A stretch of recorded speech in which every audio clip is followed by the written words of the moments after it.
5 6 صفحے آ کر رہ گئی ہیں۔ دیکھیں نا، اگر ہم دیکھیں ہم کیسے ظالم لوگ ہیں، ہم سے بڑا ظالم بھی کوئی ہوگا؟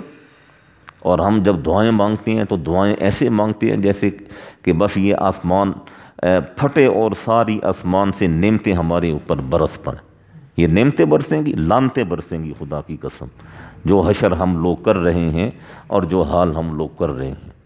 اور اس چیز کے اوپر غور و فکر کریں، یہ ایسے نہیں ہے یہ رمضان کے چند دن ہیں، یہ گزر جائیں گے، لیکن رمضان میں رمضان کی جو بے اکرامی کی جائے گی، اس کا وبال پورا سال انسان بھگتتا ہے، پورا سال اس شخص کے سر کے اوپر یہ نحوست رہتی ہے۔